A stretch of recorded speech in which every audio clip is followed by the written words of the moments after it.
Meu nome é Jane, tenho 34 anos e 3 meses atrás ainda era uma esposa feliz. Mas no aniversário de 1 ano do meu sobrinho, minha irmã mais nova, Melissa, se levantou diante de toda a família, segurou seu bebê e declarou: "Este é o filho de Mark, seu falecido marido." Então ela puxou um testamento exigindo metade da minha casa, avaliada em 800 mil reais. O salão inteiro ficou em silêncio. Eu ri, porque havia uma verdade que Melissa nunca poderia imaginar, e isso mudou tudo. Como você reagiria se sua própria irmã usasse o nome do seu marido para tecer uma mentira? Deixe um comentário, curta e inscreva-se no meu canal para que possamos ficar conectados. O que aconteceu depois? Vou te contar agora. Ainda lembro do primeiro dia em que conheci Mark como se tivesse acontecido ontem. Era uma noite de outono em Boston. O céu estava se tingindo de lavanda e rosa, enquanto uma brisa fria serpenteava pelas ruas de tijolos antigos. Eu estava voluntariando em um leilão beneficente para crianças com câncer. Minha tarefa era simples: organizar os itens do leilão silencioso, checar as listas de convidados e cumprimentar as pessoas. Nunca imaginei que, entre as centenas de rostos naquela noite, um homem mudaria o curso da minha vida. Ele entrou usando um terno azul escuro, a gravata arrumada, mas havia um calor em seus olhos que era difícil de colocar em palavras. Não o olhar distante que você frequentemente vê em advogados ou homens de negócios bem-sucedidos, mas o tipo de olhar que mostrava que ele genuinamente se importava com o que estava acontecendo ao seu redor. Notei seu nome, Mark Preston, aparecer repetidamente na folha de licitação para uma pintura de paisagem. Era a mesma pintura que eu tinha ficado olhando a noite toda, um pôr-do-sol de Boston, onde tons de laranja e roxo riscavam o céu como fitas suaves. Nunca imaginei que alguém notaria quanto tempo eu tinha ficado ali parada. No final do leilão, Mark ganhou. Mas em vez de exibir orgulhosamente sua vitória, ele se dirigiu diretamente a mim, colocou a pintura em minhas mãos e sorriu. "Eu vi você olhando para ela desde o início. Talvez ela pertença mais a você do que a mim." Atordoada, meu coração acelerando, eu nem tive tempo de reagir antes que ele estendesse a mão e pegasse a minha. "Eu sou Mark, e você é?" "Então," eu sussurrei. Nesse momento, todo o som no salão pareceu desvanecer. Nunca esperei que alguém tão atencioso notasse detalhes tão pequenos. Mas exatamente essa atenção aos detalhes foi o que me atraiu para ele rapidamente e com força. Fomos em nosso primeiro encontro apenas um dia depois. Ainda lembro daquela noite em que ele me levou para uma caminhada ao longo do rio Charles. Boston estava radiante e as luzes da cidade se refletiam na água. Ele me contou sobre seu sonho de se tornar advogado quando era estudante. Ele não se gabava de seus feitos. Falava calmamente, como se ganhar um processo não fosse quase tão importante quanto ajudar alguém a encontrar justiça. Sentia como se tivéssemos encontrado um ritmo familiar juntos. Depois de 8 meses, Mark me pediu em casamento na orla, bem na frente de um pôr-do-sol real como o daquela pintura que nos unira. Depois do casamento, compramos uma casa antiga em Beacon Hill, construída há mais de um século, com paredes de tijolos vermelhos, janelas de moldura branca e um telhado inclinado. Não era perfeito. A tinta estava descascando. A encanagem vazava. O quintal estava cheio de ervas daninhas. Mas para nós, parecia uma página em branco, esperando que escrevêssemos nossa história nela. Nos primeiros dias, rimos mais do que reclamamos. Eu desenhava projetos de redesign de sala em sala, enquanto Mark arregaçava as mangas para pintar paredes, instalar prateleiras e até ensinou a si mesmo a consertar canos assistindo vídeos tutoriais. À noite, sentávamos-nos entre caixas de papelão na sala de estar, comendo pizza e falando sobre o futuro. Uma vez ele disse: "Jane, cada mancha de tinta nas minhas mãos hoje é uma promessa de que este lugar se tornará nosso lar." E eu acreditei nele.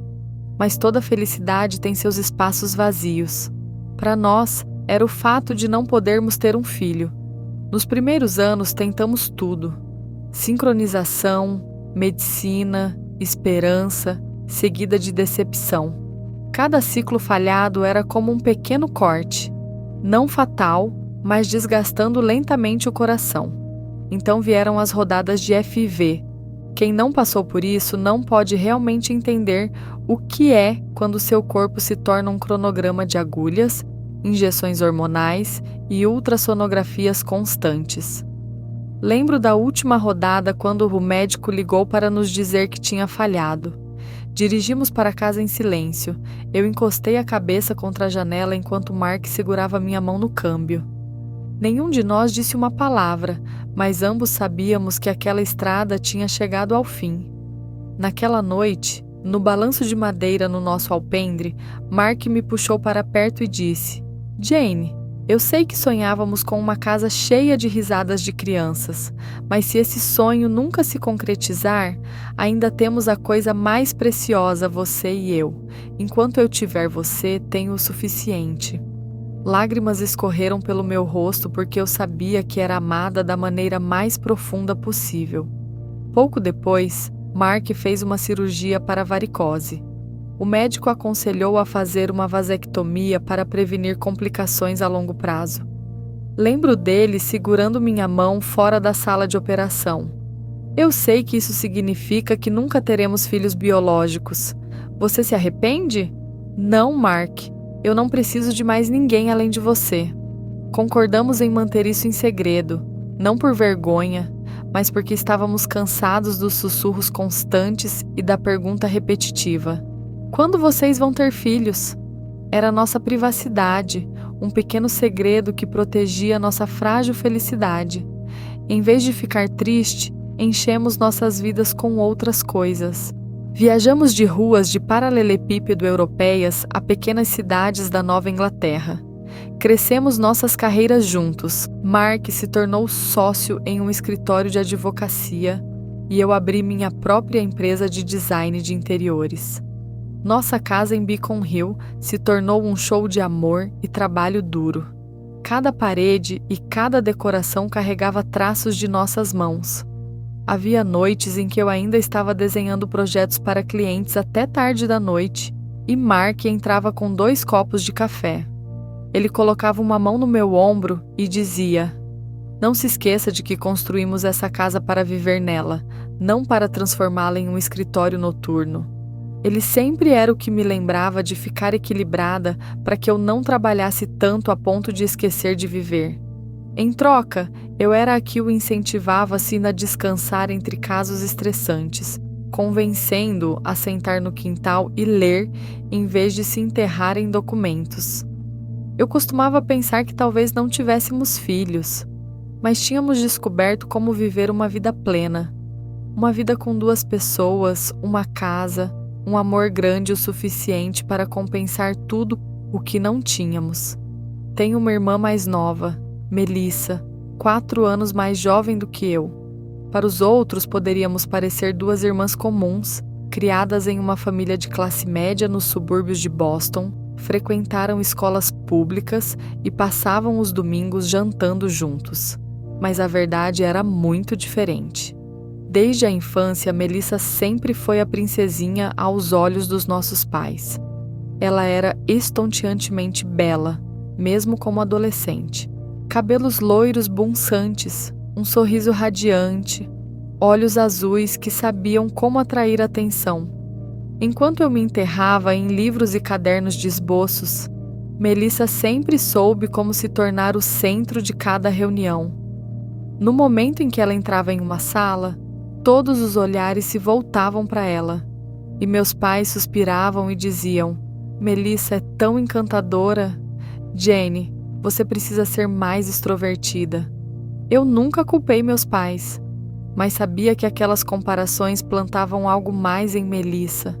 O sentimento de que cada um dos meus sucessos era algo que ela precisava superar. Até mesmo pequenas coisas, notas de teste, roupas que eu usava, amigos que eu fazia, Melissa queria igualar ou superar. Quando conheci Mark e comecei a namorar com ele, tive um pressentimento de que minha irmã reagiria da maneira que sempre fazia, com ciúmes tentando se destacar em um holofote que não era dela, mas nunca imaginei que as coisas acabariam como acabaram. No início, os sinais foram sutis. Em jantares familiares, eu pegava Melissa olhando para Mark mais do que o necessário. Não era o olhar de uma irmã para seu futuro cunhado. Havia algo curioso, investigativo e às vezes desafiador. Lembro de uma vez, depois de oficialmente noivos, Melissa se inclinou para servir vinho para Mark. Sua mão ficou em seu braço um pouco mais do que o necessário, seu dedo tocando levemente como se por acidente. Franzi a testa, mas Mark rapidamente puxou o braço e mudou de assunto. Naquela noite, quando estávamos sozinhos na cozinha, ele suspirou. Jane, acho que você deveria saber. Melissa está sendo um pouco íntima demais. Você tem certeza? Eu perguntei, meio querendo acreditar, meio não. Eu não quero esconder nada de você. Sinto que ela está testando os limites. Melissa sempre competiu comigo sobre tudo antes, mas quando se tratava de amor, especialmente com Mark, nunca imaginei que ela ousaria. Nos meses seguintes, comecei a prestar mais atenção. Com certeza, Melissa sempre encontrava maneiras de se insinuar entre mim e meu marido. Em festas familiares, ela ria mais quando Mark falava ou de repente trocava de lugar para sentar ao lado dele. Uma vez, acidentalmente, vi uma mensagem que Melissa enviou para Mark tarde da noite. Irmão, acho que Jane está dormindo, certo? Eu queria te perguntar algo sobre a lei. Mark me mostrou imediatamente sem deletar nada, sem esconder nada. Ele disse, eu não respondi e não quero que ela pense que estou encorajando isso. Eu o abracei, grata, mas com medo. Grata por Mark ser leal e honesto. Com medo porque Melissa estava ficando mais ousada e meus pais, como sempre, faziam desculpas para ela. Tentei falar com minha mãe. Uma tarde, enquanto ela descascava maçãs na cozinha, eu disse cautelosamente, Mãe, acho que Melissa está agindo de maneira inadequada com Mark. Não estou confortável com isso. Minha mãe olhou para cima e franziu a testa. Jane, você era uma insensível demais. Melissa sempre foi assim. Ela é amigável e quente. Você não deveria pensar mal de sua irmã. Engoli em seco. Como eu poderia explicar a diferença entre ser amigável e ultrapassar os limites? Para minha mãe, Melissa sempre seria a criança que precisava de proteção. Outra vez, durante o jantar de Natal, enquanto todos levantavam os copos para um brinde, vi Melissa sussurrar algo para Mark. Ele olhou para mim imediatamente, então balançou a cabeça suavemente, como se para dizer que não estava participando do jogo dela. Depois do jantar, Mark pegou minha mão e me puxou para o quintal. Jane, eu vejo que você está chateada. Quero que você saiba que nada poderia me fazer mudar de ideia. Apertei a cabeça contra seu ombro, sentindo seu calor familiar. Mas no fundo, eu sabia que Melissa não pararia facilmente. Mais e mais situações como aquela aconteceram. Ela encontrou desculpas para vir à minha casa emprestar livros, pediu a Mark para explicar seu contrato de aluguel, ou acidentalmente aparecia nos cafés que frequentávamos. Uma vez Mark me disse que Melissa até tinha ido ao seu escritório, dizendo que queria discutir orientação de carreira. Ele a rejeitou, mas ainda assim me contou porque não queria que houvesse sombras entre nós. Lentamente percebi algo. O que Melissa queria não era necessariamente Mark, mas a sensação de me vencer. Era o mesmo jogo de infância. Quando eu era elogiada por boas notas, ela tentava me superar de outra maneira. Quando eu tinha um belo amor, ela queria provar que poderia tirar o que mais importava. Muitas vezes me perguntei, talvez eu não tivesse dito o suficiente para minha irmã. Talvez a diferença de idade significasse que nunca realmente nos entendemos. Mas sempre que tentei encurtar a distância, recebi olhares frios ou comentários sarcásticos em retorno. Mark sempre me dizia, não se estresse tanto, Jane, eu estou aqui. Eu escolho você. Ninguém pode mudar isso. Eu tentei acreditar que não iria tão longe, mas em algum lugar dentro de mim, uma inquietação crescente se espalhou, como nuvens escuras antes de uma tempestade, e eu estava certa. Melissa não parou nas olhadas ou mensagens vagas. Ela foi mais longe do que eu poderia ter imaginado. Essa manhã começou como qualquer outra. Mark acordou mais cedo do que eu, preparou um bule de café e sentou-se lendo sobre materiais para uma reunião importante. Quando saí do quarto, ele olhou para cima e sorriu. Jane, eu tenho uma leve dor de cabeça. Provavelmente só estresse. Coloquei minha mão em seu ombro, preocupada. Talvez você devesse ficar em casa hoje. Uma reunião pode esperar. Sua saúde não pode. Ele balançou a cabeça e beijou minha testa suavemente. Eu estou bem. Prometo te ligar depois da reunião. Aqueles foram as últimas palavras que ouvi dele. Por volta das 14 horas, o telefone tocou. Mas não era Mark.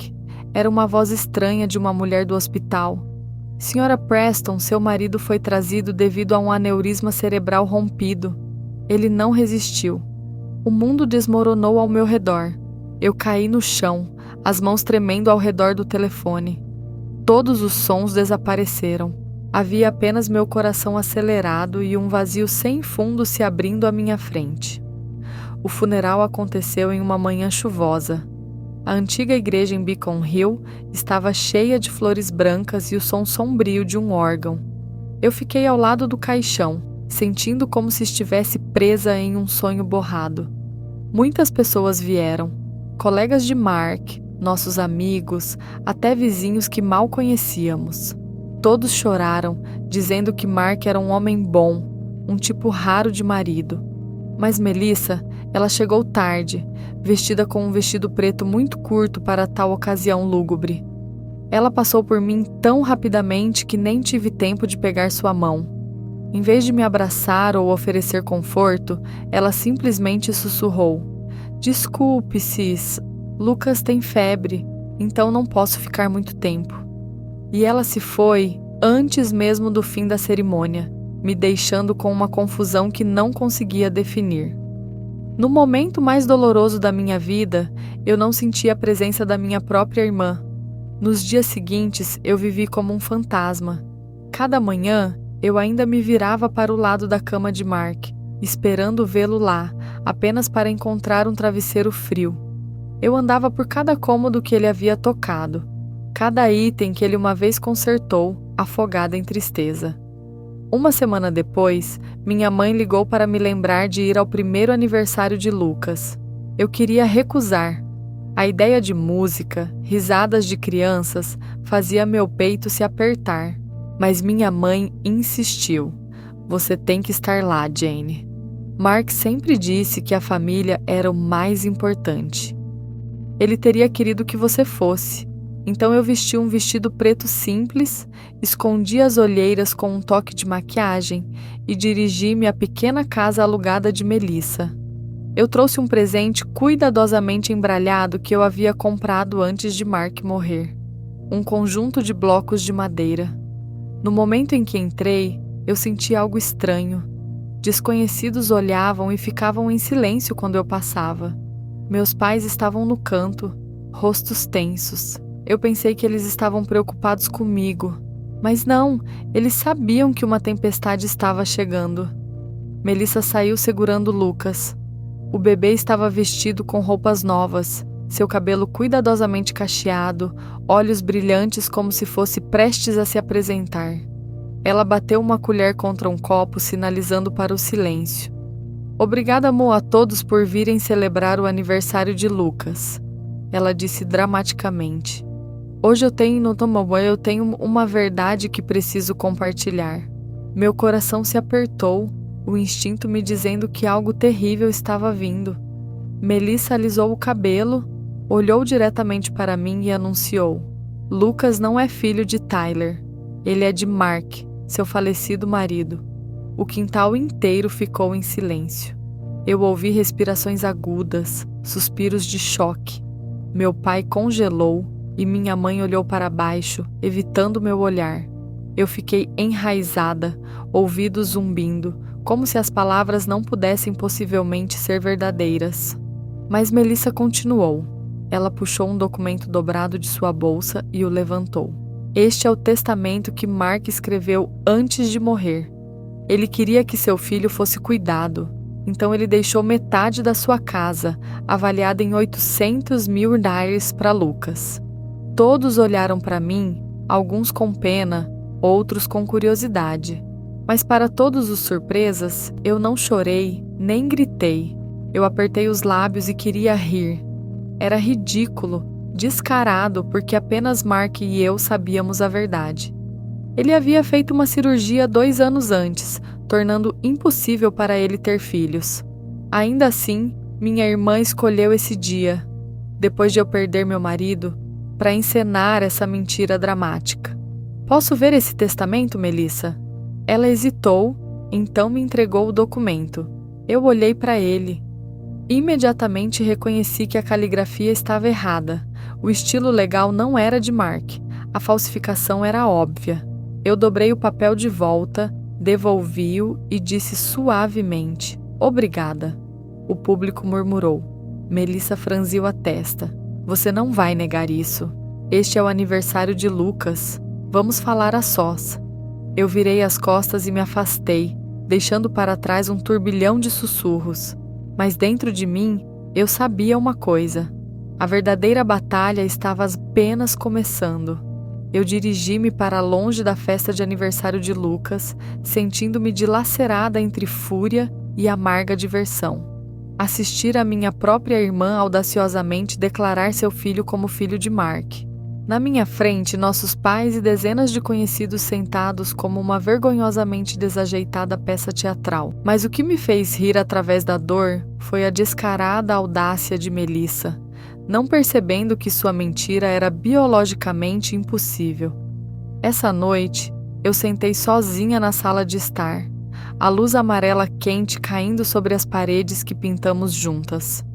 Minha mão trêmula repousava na caixa de depósito seguro. Em minha mente, eu ouvi as últimas palavras de Mark antes de sua cirurgia 2 anos antes. "Jane, eu sinto muito, mas tenho que fazer isso pela minha saúde. Eu sei que tentamos por anos, mas talvez nossa jornada para ter um filho acabe aqui." Eu apertei sua mão fortemente então, engolindo minha tristeza e apenas disse: "A única coisa que eu preciso é você." Nós mantivemos esse segredo por 2 anos, contando a ninguém, nem mesmo nossos pais. Nós não queríamos os fofos, olhares de pena. E agora esse mesmo segredo se tornou a prova mais forte de que Melissa estava mentindo.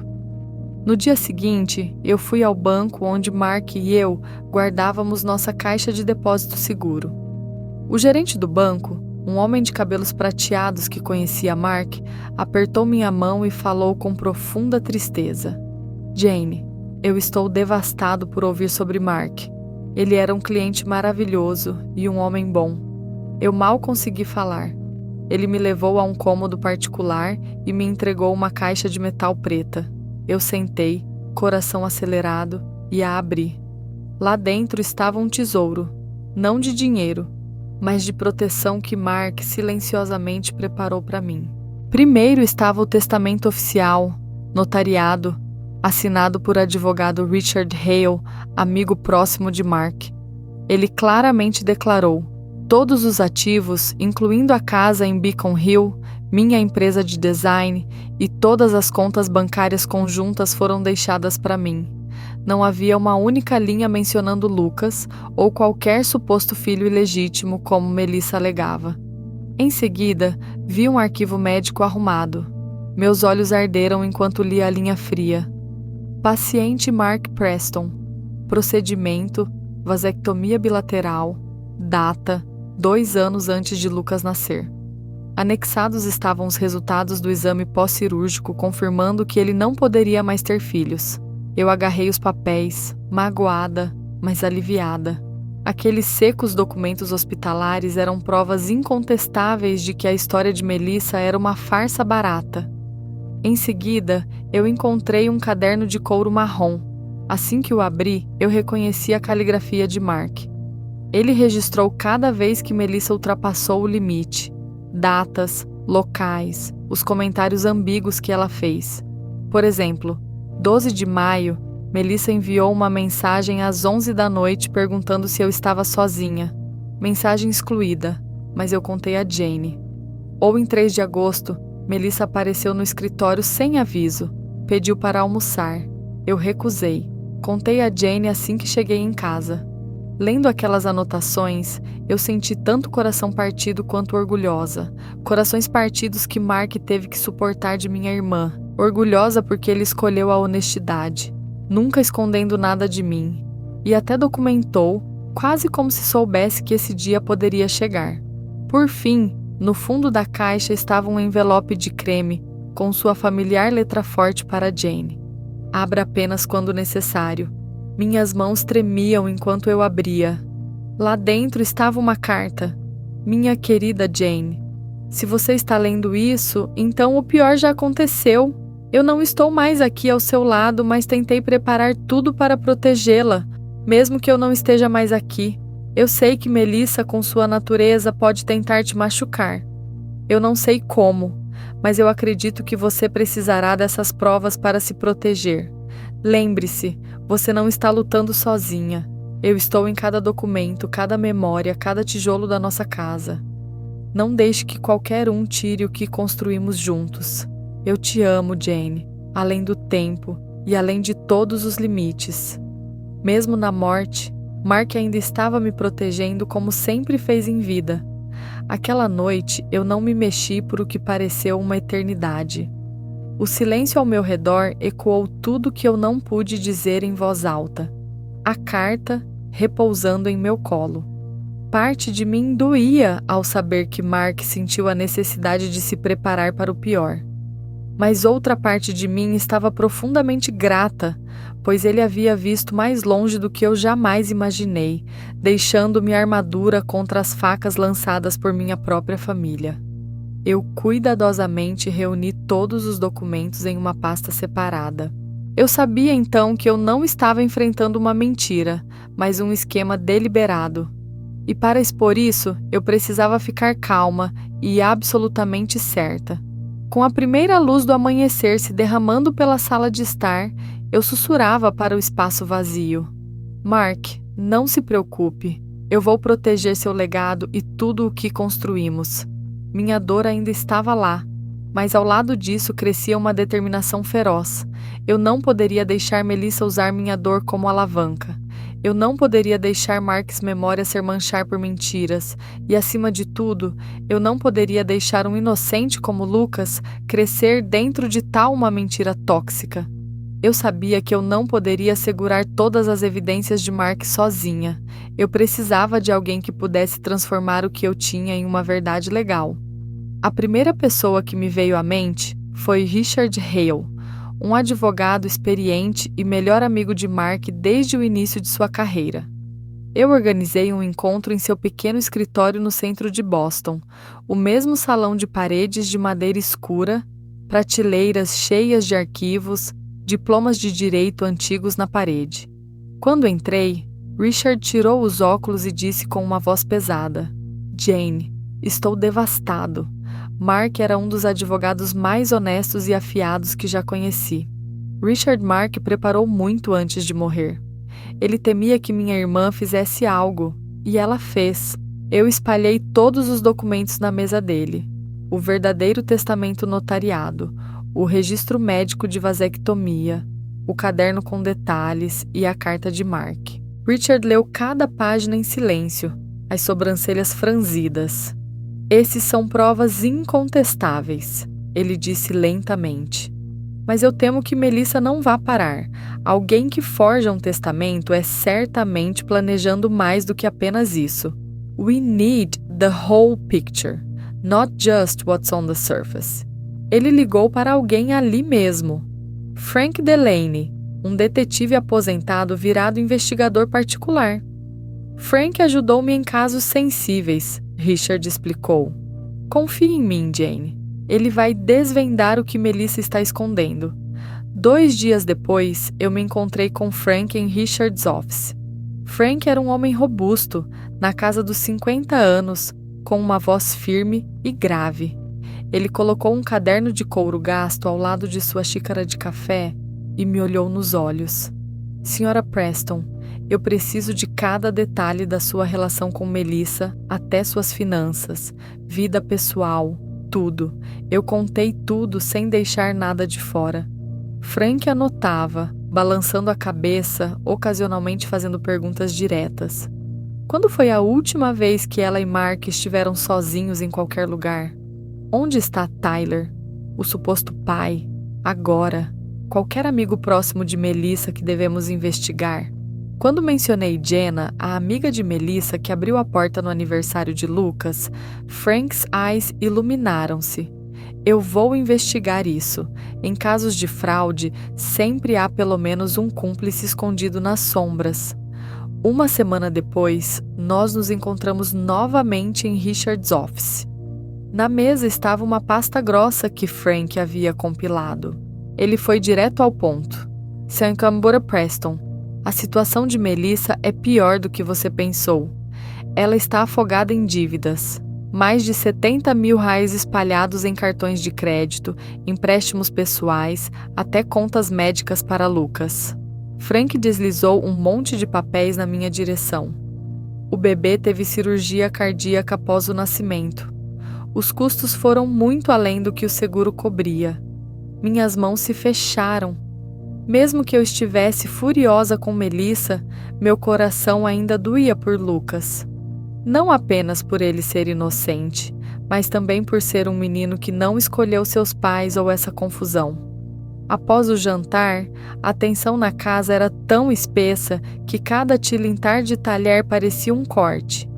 Eu sentei do outro lado de Melissa, nossos pais em cada lado, Lucas brincando calmamente, seus olhos alheios à tempestade que estava prestes a desabrochar.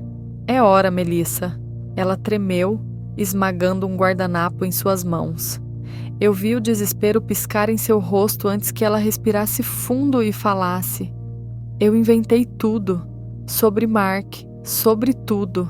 Não houve um caso, não houve um segredo. Eu fiz isso porque estava com medo e endividada. Eu manipulei seu amor e confiança. Meu pai se levantou de repente, sua cadeira guinchando ruidosamente contra o chão de madeira.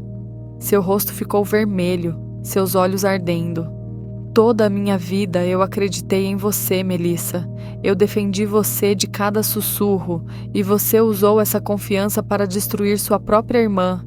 Você sabe quanto vergonha você trouxe para esta família? Meu pai falou, sua voz amarga. O custo dessa verdade é anos de Jane suportando suspeitas, Mark's reputation é arrastada na lama, mesmo após a morte. Muito pouco, muito tarde. Eu fiquei quieta por um momento antes de falar.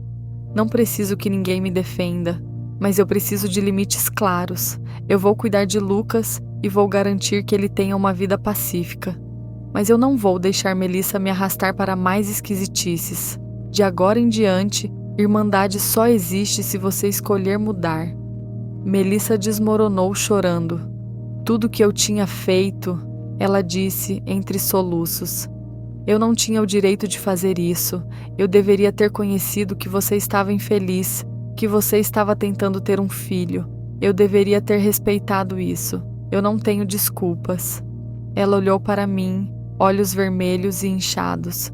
Você não vai processar isso? Eu não quero que Lucas cresça sem uma mãe. Ela olhou para mim, incapaz de acreditar no que ouviu. O que você quer dizer? Eu não vou processar você, ela respondeu. Não é para mim, é para proteger Lucas. E para fazer isso funcionar, você precisa seguir cada condição. Eu estendi um dedo. Primeiro, você precisa admitir tudo para a Foma Família. Diga que nada manda aconteceu entre você e Mark, que Lucas não tem nada a ver com ele, e peça desculpas a mim e à memória de Mark. Melissa baixou a cabeça e sussurrou. I can do that. Segundo, eu vou montar um fundo fiduciário no nome de Lucas. Cada centavo nele será usado apenas para sua educação e cuidados médicos. Você não será permitida tocar um único centavo para si mesma. Por que você ainda ajuda-me depois de tudo que eu fiz? Eu não estou fazendo isso por você. Eu estou fazendo isso por Lucas e por Mark. Você não precisa de mais ninguém além de mim e você. Ela olhou para mim, olhos brilhantes. Você está certa. Eu vou fazer isso.